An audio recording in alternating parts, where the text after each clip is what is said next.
우리가 함께 공부할 주제는 근현대 교회사 및 한국 교회사입니다. 근현대 교회 및 한국 교회사입니다. 총 4가지 주제입니다. 첫 번째로는 종교 전쟁, 두 번째로는 합리주의와 신비주의와 경건주의, 세 번째로는 19세기, 20세기, 그리고 네 번째로는 한국 교회사에 대해서 함께 살펴보도록 하겠습니다. 먼저 배경입니다. 17세기는 전통주의 시대 및 신앙 고백의 시대라고 불립니다. 16세기 종교개혁이 일어난 후에 루터파, 쯔빙글리파, 칼빈파, 급진주의자, 카톨릭주의자들은 각각 자신들의 주장만이 정통이라는 편협한 태도를 가지게 되었습니다. 그래서 복음의 핵심인 사랑마저 버리고 갈등과 투쟁으로 인해 종교개혁 말미에는 온 유럽에 군사적 충돌이 발생하였습니다. 첫 번째로 살펴볼 것은 종교 전쟁입니다. 프랑스의 위그노 전쟁, 영국의 청교도 전쟁, 독일의 30년 전쟁입니다.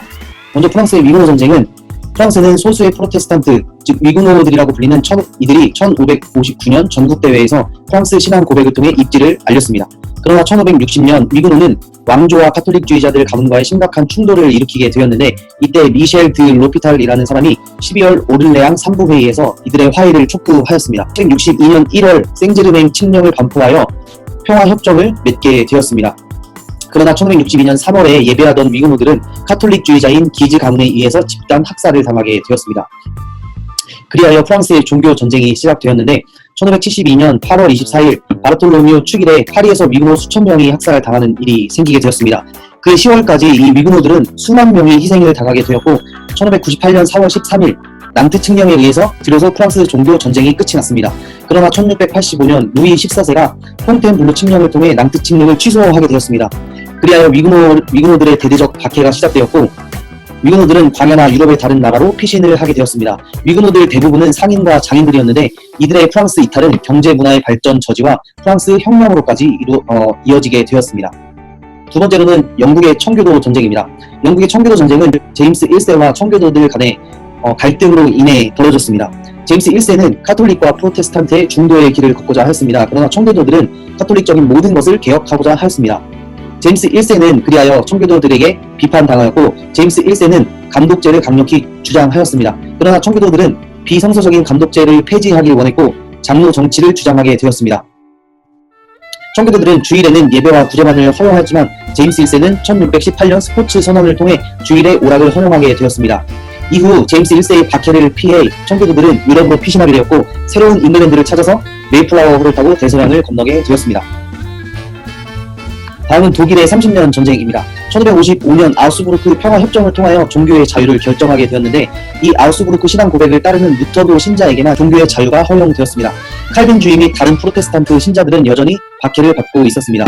1608년 프로테스탄트 신자들은 복음주의 연맹을 결성하게 되었습니다. 이에 대하여 1609년 카톨릭도 동맹이 결성되었습니다. 1618년 프라하에서 이들이 충돌하게 되었는데, 1648년까지 30년 종교 전쟁이 시작되었습니다. 1648년 발렌 평화조약에 의해서 30년 독일 전쟁이 종결하게 되었습니다. 이 종교 전쟁들이 갖는 결과와 의미를 살펴보면, 역사의 진보에 방해되는 종교에 대한 혐오를 표출하게 되었고, 사람들은 무신론 혹은 이신론으로 돌아서는 일이 있었습니다. 또한 종교 전쟁은 신비주의 현상과 진지한 성찰로 이어지게 되었습니다. 정치 지도자들의 국가 정책이 신앙적이기보다는 이제는 국민의 이해관계에 따라 결정하는 근대 세속 국가가 출현하게 되었습니다. 신앙의 형식과 껍데기 대신 본질과 알맹이가 무엇인지에 대해서 크게 성찰하는 결과를 가져오게 되었습니다. 두 번째로는 합리주의입니다. 16세기, 17세기 종교전쟁으로 인한 유럽은 혼란스러운 상황을 겪게 되었습니다. 절대적인 것으로 여겨오던 이 신앙의 규범들이 의심의 대상이 되기 시작하였습니다. 3가지 부류가 있었는데, 합리주의자들, 신비주의자들, 경건주의자들이 있었습니다. 먼저 이성적 합리주의자들은 합리적이고 윤리적인 종교를 신봉해야 한다고 주장하였습니다.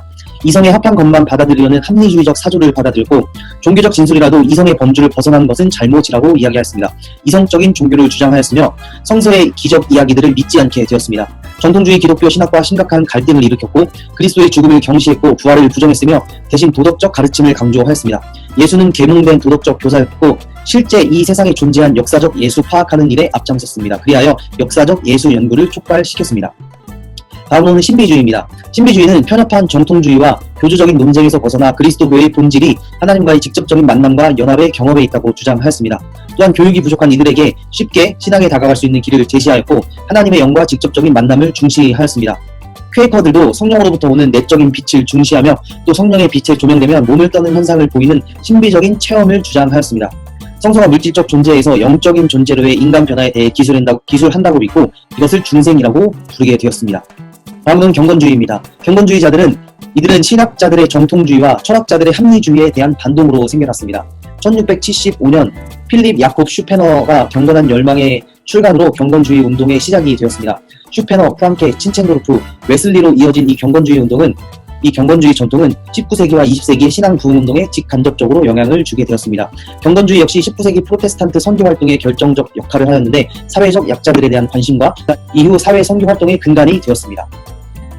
이어 19세기의 상황을 좀 살펴보면 다원주의와 사회주의 사상이 대두되었고 로마 카톨릭은 폐쇄적인 태도를 견지하였습니다. 그러면서 교황부 오류서를 주장하게 되었습니다.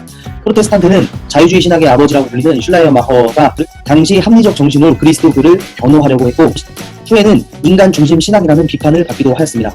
프로테스탄트는 사회개혁 운동에도 앞장섰는데 노예제도 폐지, 전쟁 반대, 형법과 교도소 개혁, 노동 조건 개선 등의 폭넓은 사회개혁을 실현하려고 노력하였습니다.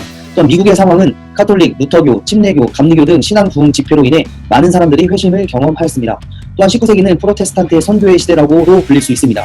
윌리엄 캐리의 인도 선교, 허더스 테일러의 중국 선교, 리빙스턴의 아프리카 선교가 그 대표적인 선교입니다. 20세기로 넘어와서 1, 2차 세계대전과 나치즘의 대두, 미국의 자본주의와 소련의 사회주의 냉전 체제가 계속되었습니다. 칼 바르트는 변증법적 신학 혹은 신전통주의라는 새로운 학파를 구성하게 되었고 미국은 월터 라이셴 부시가 복음을 개인 구원을 넘어 사회 경제적 차원으로 실천적 사회 복음 운동을 전개하게 되었습니다. 로마 카톨릭은 20세기 전반에는 보수적 태도를 견지하였으나 20세기 후반에는 프로테스탄트를 형제로 인정하는 등 개방적인 태도를 견지하게 되었습니다. 동방 종교에는 영성을 중심으로 하여 예배 의식을 통해 그리스도교 전통을 전수하였습니다. 20세기는 인종차별에 대한 흑인 해방운동, 제3세계의 신학, 해방신학, 한국의 민중신학이 등장하며 새로운 신학적 패러다임들이 대두되게 되었습니다. 20세기에 가장 주목할 만한 교회사 사건은 바로 에큐메니칼 운동 WCC인데요. 교회들 간의 협력과 연합을 목표로 한 이 에큐메니칼 운동은 삶과 봉사, 신앙과 직제라는 슬로건을 가지고 교회가 그리스도 안에서 하나의 거룩한 보편적 사도적인 교회라는 새로운 종교개혁 운동이었습니다. 거룩하신 아버지여 내게 주신 아버지의 이름으로 그들을 보전하사 우리와 같이 그들도 하나가 되게 하소서라는 요한복음 17장 11절에 예수 그리스도의 바람에 대한 응답으로 일어난 전 세계 교회의 일치와 연합 운동이었습니다. 다음으로는 굵직한 사건으로 보는 한국교회 100년사에 대해서 알아보도록 하겠습니다. 1800년대 1876년 백홍준 등 4명이 만주에서 결신하고 세례를 받음. 1879년 서상윤이 만주에서 성경 번역 작업에 참여하였고 국내 밀반입. 84년 서상윤이 황해도 장현군의 솔레교회를 설립. 84년 미국 북장로회 의료선교사인 알렌 박사 부부 입국, 광해현 운영. 85년 미국 장로교 선교사 언더우드 목사 입국, 서울 선교활동 시작. 85년 언더우드 학당 경신학교 설립. 86년 국내 최초 언더우드가 노충경에게 세례. 87년 언더우드가 세문안교회를 설립하고 서상윤, 백홍준 장로를 세움. 87년 국내 최초 언더우드에 의해 성찬식이 거행. 88년 캐나다 장로인 선교사 게일 목사 입국. 98년 호주 장로교 데이비스 선교사 입국. 99년 언더우드가 기독교 서회를 설립. 93년 캐나다 장로교회 맥킨저 목사 입국. 1900년대입니다. 1901년 평양 장로회 신학대학교 현 장로회 신학대학교 설립. 1901년 장로회 선교 공의회를 조직. 1907년 평양 장대현 교회 부흥운동. 1907년 장대현 교회에서 예수교 장로회 대한 동료회를 조직. 1938년 일제 신사참배 거부 숭실학교 등 15개 학교 폐쇄. 38년 제27회 총회에서 신사참배를 결의. 이때 총회장은 홍기택 목사. 38년 장로회 신학교 폐쇄. 53년 제38회 총회에서 김재준 목사에 대해 목사직 파면. 그 이유는 성경 유호서를 주장했습니다. 53년 조선신학교 대한기독교 장로회 분립. 59년 제44회 총회에서 대한예수교 장로회 합동 분립. 60년 합동 측과 통합을 위해 WCC를 탈퇴. 제54회 총회에서 WCC 재가입. 86년 대한예수교 장로회 신앙 고백서 선포. 96년 첫 여성 안수. 박순란 서울노회 안동교회에서 첫 여성 목사 안수. 96년 본교단 첫 여성 목사고시 합격자 77명 배출. 2000년대 2007년 한국교회 대부흥운동으로 100주년 기념대회를 개최. 오늘 우리가 함께 공부한 근현대의 교회사 및 한국교회사를 마지막으로 이 첫 복음이 시작되었던 예루살렘부터 대한민국까지 복음이 어떻게 전파되었는지 초대교회 교회사로부터 한국교회사까지의 공부를 통해 지금 우리가 믿고 있는 신앙의 고백들, 우리가 섬기고 있는 교회, 또 우리의 신앙의 공동체들이 얼마나 많은 핍박과 박해와 고민과 섬김과 희생을 통해서 2000년 기독교를 이루어 왔는지를 함께 살펴보는 시간이 되었습니다. 코로나19로 인해 교회가 많이 어려워지고 우리의 예배가 많이 어려워지고 있다는 사실을 기억하며 크리스천들, 하나님의 형상으로 살아갔던 우리의 신앙의 선배들의 모습을 기억하고 이 코로나19 시기를 잘 견뎌내는 우리 모두가 되었으면 좋겠습니다.